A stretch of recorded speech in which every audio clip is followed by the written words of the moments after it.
双语音标领航，注音阅读启蒙，叶兴阳有声读物。Bob, Son of Battle by Alfred Ollivant. Contents. Part 1 The Coming of the Tailless Tyke. Chapter 1 The Grey Dog. Chapter 2 A Son of Hagar. Chapter 3 Red Wool. Chapter 4 First Blood. Part 2 The Little Man. Chapter 5 A Man's Son. Chapter 6 A Licking or a Lie. Chapter 7 The White Winter. Chapter 8 Madam and His Coat. Part 3 The Shepherd's Trophy. Chapter 9 Rivals. Chapter 10 Red Wool Wins. Chapter 11 Bob. Chapter 12 How Red Wool Held the Bridge. Chapter 13 The Face in the Frame. Part 5 OWD Bob 0 Foot Kenmure. Part 4 The Black Killer. Chapter 14 A Madman. Chapter 15 Death on the Marches. Chapter XVL The Black Killer. Chapter 17 A Mad Dog. Chapter 18 How the Killer was Singed. Chapter 19 Lad and Lass. Chapter 20 The Snapping of the String. Chapter 21 Horror of Darkness. Chapter 22 A Man and a Maid. Chapter 23 Out on. Chapter 24 A Shot in the Night. Chapter 25 The Shepherd's Trophy. Part 6 The Black Killer. Chapter 26 Red-Handed. Chapter 27 For the Defense. Chapter 28 The Devil's Bowl. Chapter 29 The Devil's Bowl. Chapter 30 The Tailless Tyke at Bay. Part 1 The Coming of the Tailless Tyke. Chapter 1 The Grey Dog. The sun stared brazenly down on a grey farmhouse lying, long and low in the shadow of the Mere Pike, on the ruins of Peel Tower and Barmkin, relics of the time of raids, it looked, on ranges of whitewashed outbuildings, on a goodly array of dark thatched ricks. In the stackyard, behind the lengthy range of stables, 2 men were thatching. One lay sprawling on the crest of the rick. The other stood perched on a ladder at a lower level. The latter, small, old, with shrewd nut-brown countenance, was Tammas Thornton, who had served the moors of Kenmure for more than half a century. The other, on top of the stack, wrapped apparently in gloomy meditation, was Samuel Todd, a solid Dales man, with huge hands and hairy arms, about his face an uncomely aureole of stiff, red hair, and on his features, deep-seated, an expression of resolute melancholy. The grey dogs, bless 'em, the old man was saying. Yo canna beat 'em not know how, known 'em ony time this 60 year. I have, and niver knew a bad un yet, not as I say. Mind ye, as any on 'em cooms up to Rexon O'Rally. He was a one, was Rex. We's never won cup since his day. Nor niver shall again, yo may depend, said the other gloomily. Tammas clucked irritably. Glong. Sam. Todd. He cried. Yo, niver happy anisyo, makin. Self miserable. I niver see such a chap. Niver win again? Why? Or young Bob Hillmack, a right un. I tell yo, and I should know, not as what he'll touch Rex son O'Rally. Mark ye. I'm niver saying so. Samuel Todd. He was a one, was Rex. I could tell you a tale or two o' Rex. I mind me boo. The big man interposed hurriedly. I've heard it afore, Tammas. He said. Tammas paused and looked angrily up. Yo've heard it afore. Have yo? Samuel Todd? He asked sharply. And what have yo heard afore? Yo, stories. Aud ladyo stories o Rex son O'Rally. Which on 'em? All on 'em. Tammas. All on 'em mony a time. I'm fair sick on. Tammas. I welly am. He pleaded. The old man gasped.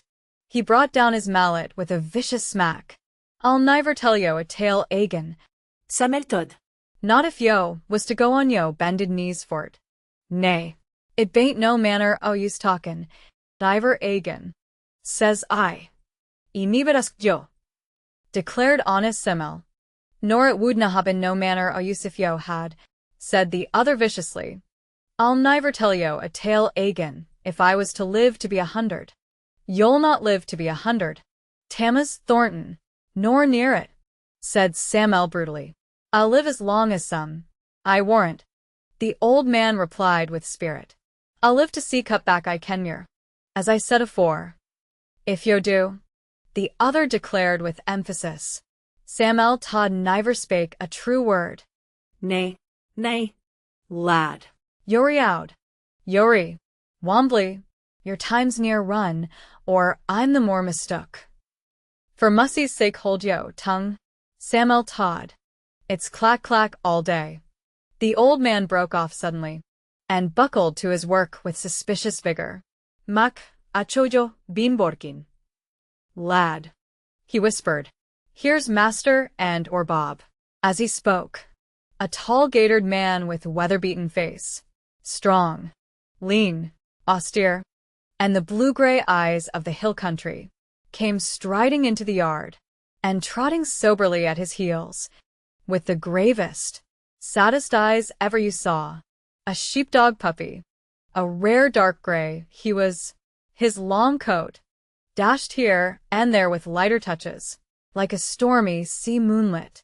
Upon his chest an escutcheon of purest white, and the dome of his head showered, as it were, with a sprinkling of snow. Perfectly compact, utterly lithe, inimitably graceful with his airy-fairy action, a gentleman every inch. You could not help but stare at him. Owd Bob o' Kenmure.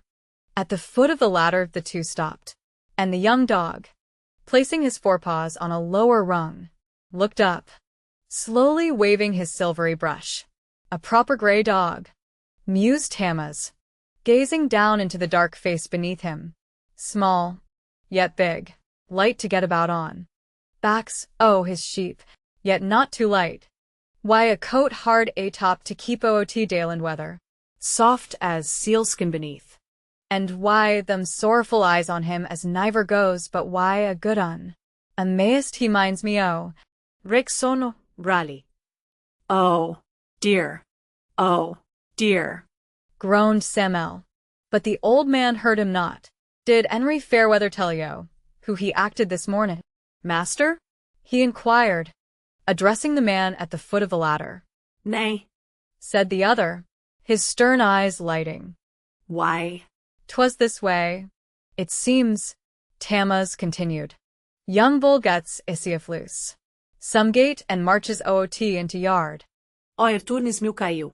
And prods out pigs I ribs. And as he stands lookin' about on, thinking what he shall be up to next. Or Bob sees on and what yo doin' here, Mr. Bull? He seems to say, cockin' his ears and trottin' up gay-like. Why, that bull bloats fit to bust Isiaf, lashes wise tail, waggles his head, and gets agate o' chargin' 'im. But Bob leaps oot away, quick as lightnin', yet cool as butter. And when he's done his foolin' drives on back agen. Who seed all this? Interpose de Sam'el. Skeptically. Henry Fairweather from the loft. So there, fatty, Tammas replied, and continued his tale. So they goes on. Bull chargin' and Bob drivin' back and back, hoppin' in and oot agen. Quiet as a cowcumber, yet determined. At last Mr. Bull sees it's no manner o' use that gate. So he turns, bears up, and tries to jump wall. Nary a bit. Young dog jumps in on and nips him by tail. Why that? Bull tumbles down in a hurry, turns why a kind o' groan, and marches back into stall, Bob after and then, dang me. The old man beat the ladder as he loosed off this last tippet. If he doesna sit issy if I door like a sentinel till Henry Fairweather couldn't up. Who's that for a tyke not yet a year? Even Sam'el Todd was moved by the tale. Well done. Or Bob, he cried. Good. Lad, said the master, laying a hand on the dark head at his knee. Yo may well say that, cried Tanitnas in a kind of ecstasy. A proper grey dog, I tell yo. Why, the brains of a man, and the way of a woman. Ah, jag kunna beach eno. The grey dog's Kenyer. The patter of cheery feet rang out on the plank bridge over the stream below them. Tamas glanced round. Here's David, he said. Late this mornin' he be. A fair-haired boy came spurring up the slope, his face all aglow with the speed of his running. Straightway the young dog dashed off to meet him with a fiery speed his sober gait belied. The two raced back together into the yard. Poor lad, said Samuel gloomily, regarding the newcomer. Poor heart, muttered Tamas, while the master's face softened visibly. Yet there looked little to pity in this jolly, rocking lad with the tousle of light hair and fresh, rosy countenance. Good mornin', Mr. Moore. Mornin', Tamas. Mornin', Samuel. He panted as he passed, and ran on through the hay-carpeted yard, round the corner of the stable, and into the house. In the kitchen, a long room with red-tiled floor and latticed windows.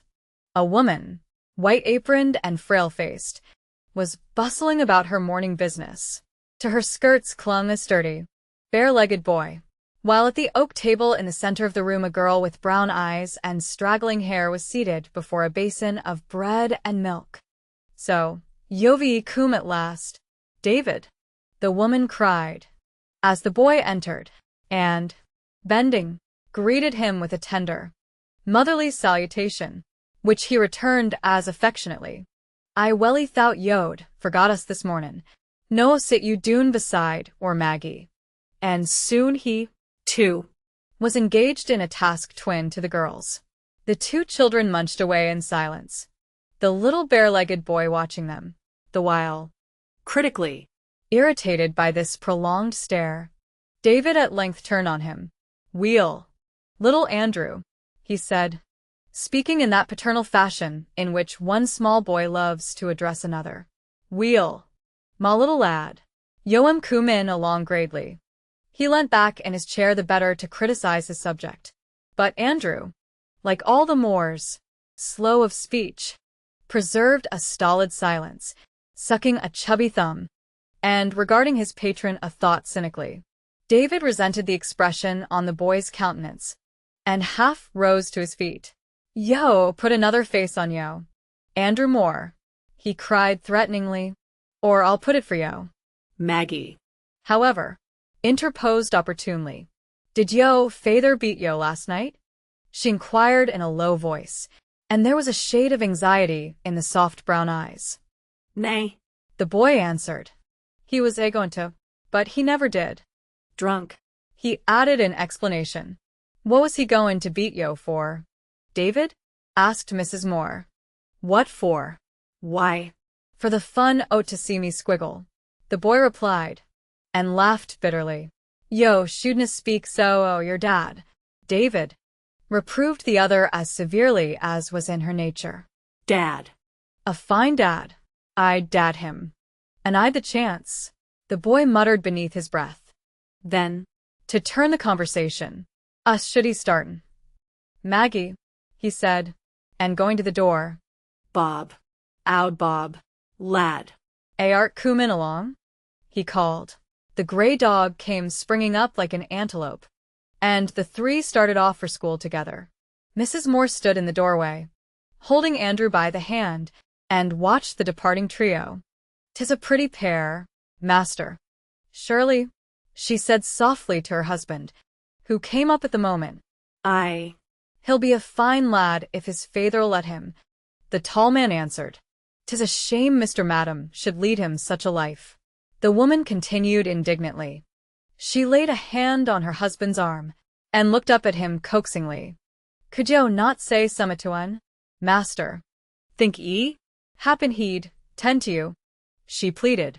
For Mrs. Moore imagined that there could be no one but would gladly heed what James Moore, master of Kenyer, might say to him. He's not a bad un at bottom, I do believe, she continued. He never took on so till his missus died. But he was main fond o' her. Her husband shook his head. Nay, Mother, he said, 'twould knob but Mac it worse for tea lad. Madam D listened to no one, let alone me. And, Indeed. he was right. For the tenant of the Grange made no secret of his animosity for his straight-going, straight-speaking neighbor. Owd Bob, In the meantime, had escorted the children to the larch copse bordering on the lane which leads to the village. Now he crept stealthily back to the yard, and established himself behind the water butt. How he played, and how he laughed. How he teased old Whitecap till that grey gander all but expired of apoplexy and impotence. How he ran the roan bull-calf, and aroused the bitter wrath of a portly sow. Mother of many, is of no account. At last, in the midst of his merry mischief-making, a stern voice arrested him.